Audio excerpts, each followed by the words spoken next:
everyone, welcome to my studio. I thought I would have a little bit of a play in my sketchbook today. I was rummaging. The best thing about being a art supply hoarder is that when you want to play with something new or you want to refresh, you always have stuff on hand. So I am lucky to do that. Did some swatches in my sketchbook. I'm in love with them. I got this for my birthday from Rocket's dad and his partner.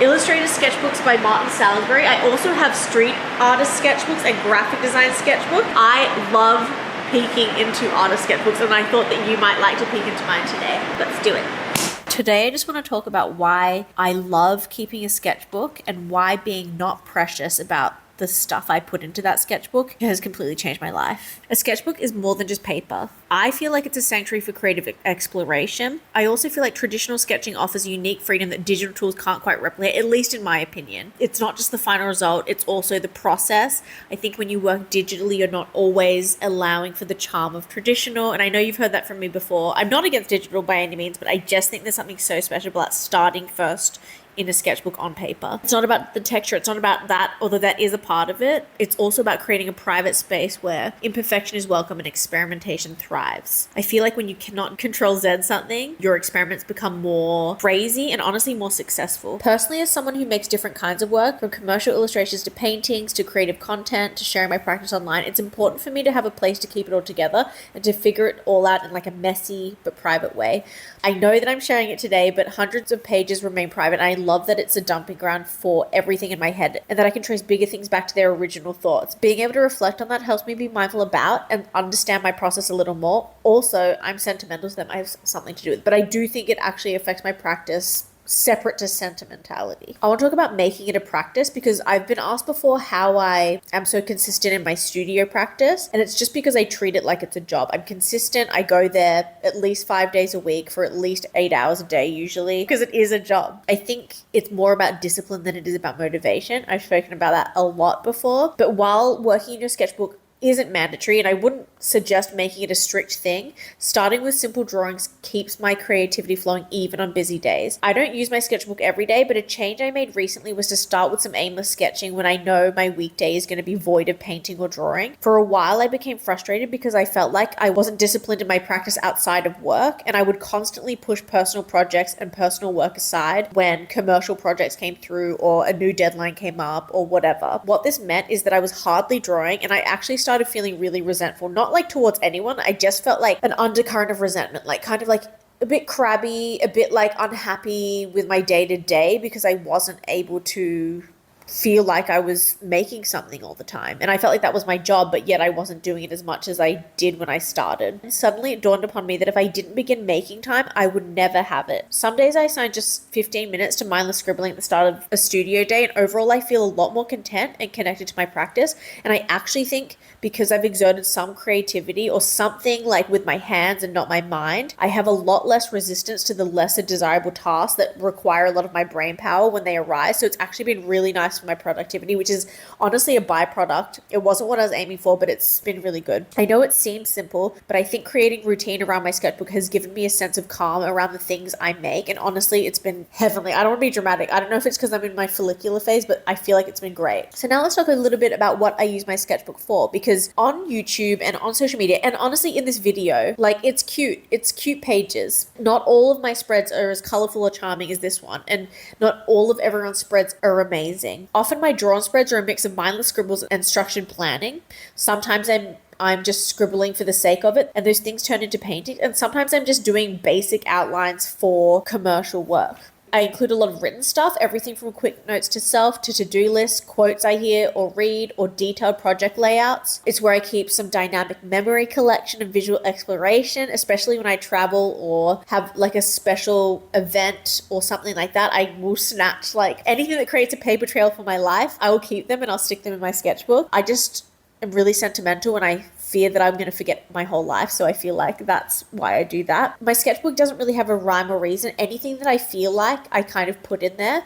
And once I let go of the idea of it being this pretty thing, kind of like the stuff that we see online and that is in this video, like when I let go of every single page being nice or being satisfied with every single thing, I actually became so much more satisfied with what my sketchbook was doing for me, and it became a bigger part of my practice, and it has really benefited me, I think. If you're watching this and you feel that there's a lot of pressure, just like try and let that go. because it just could be a collection of things, a place where you kind of dump your mind essentially. And I'm sure I've talked about this before. If not, and you haven't seen the content I made around creative play on Instagram, I want to talk about like how magical creative play can be. And it seems dramatic because play just seems so not necessary, but I genuinely think it's one of the most necessary parts of my practice. And the sketchbook is where a lot of this happens. I think because there's a low pressure nature of a sketchbook, at least for me, now that I've come to the realization that not every spread has to be pretty, it makes it such a fertile place for creative play. I think that creative play reveals authentic artistic directions. It facilitates the flow state, which is something I actually want to chase more of in 2025.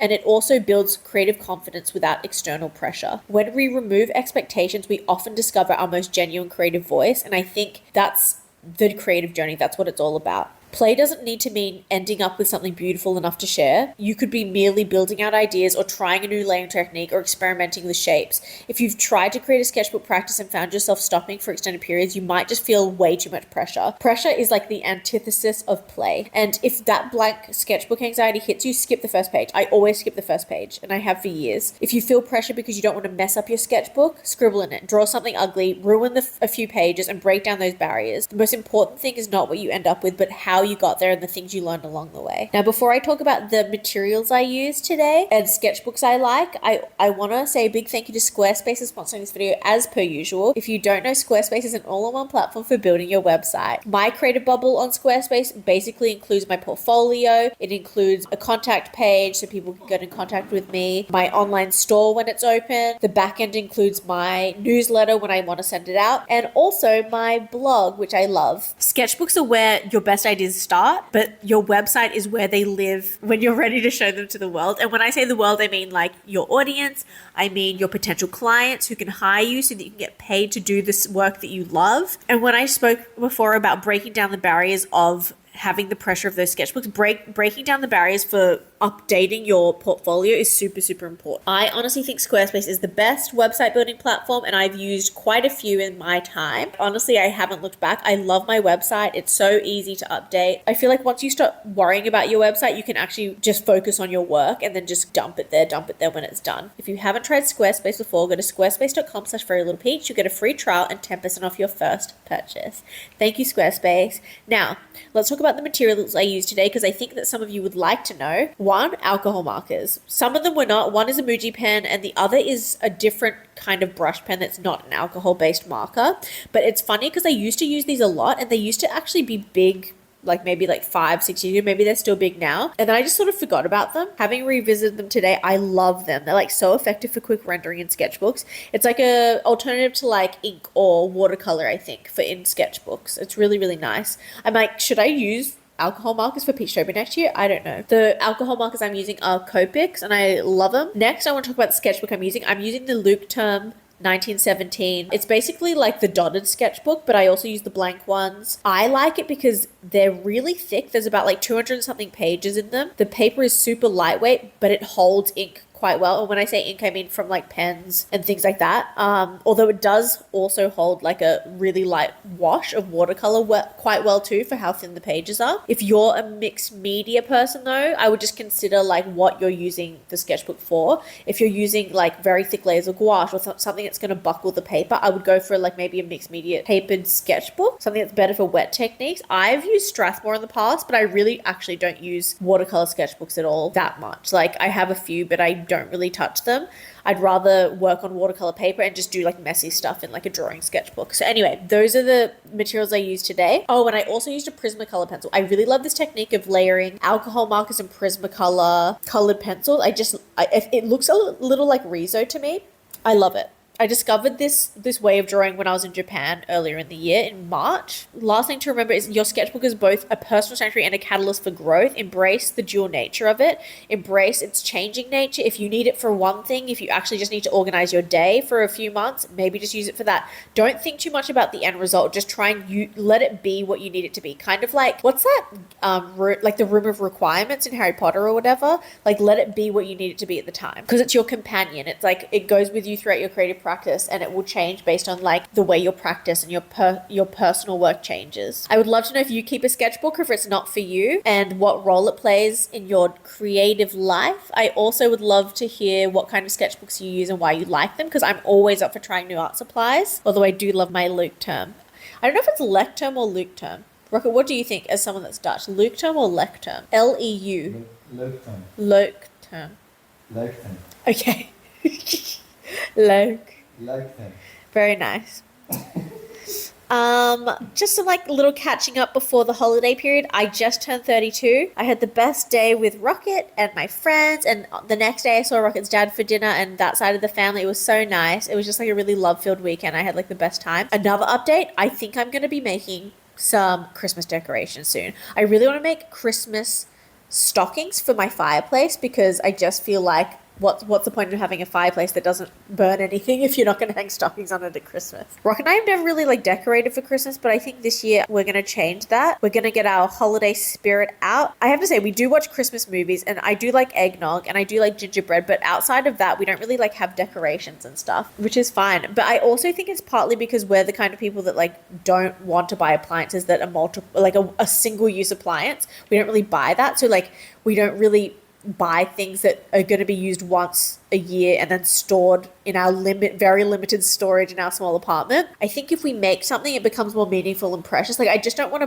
bunch of plastic junk. I want like something that we've made that like every year we can think of. Maybe we do one decoration per year or something like that, and eventually we have like a house full of decorations that we've made, and that'd be really sweet. I was hoping that you guys could like give me some suggestions on what we could DIY. If you've seen any blogs or articles or even like Pinterest pins or boards that you can share with me, I would love to see them. I just would love some inspiration, because I have no idea where to start besides the stockings. I've seen like those people that they make like decorations out of like those metal sheets. I don't know how to explain it other than that, but if you've seen it, you'll know what I'm talking about. And it's like so pretty. I might make something like that too, because that looks really, really fun. Anywho, that's about it. I shall see you soon. And I'll let my in-studio self wrap up the video, and you can enjoy the intense rain on the roof, which was also in the intro, which I did not mention till this very moment. Here it is, my finished sketchbook. Do you love it? What a fun time. I love these colors together. New obsession much? I mean, it's basically my color palette, except instead of a warm blue, it's a very cool green. I will link all of my materials below. I will also link this below if you're also interested. If you, like me, love sketchbooks and peeking into people's sketchbooks, which I feel like you do since you're watching this video. My next video is a full project from start to finish of some commercial illustration work I did for Greenpeace. So I will share that with you as soon as I can. And I'll see you soon. Bye!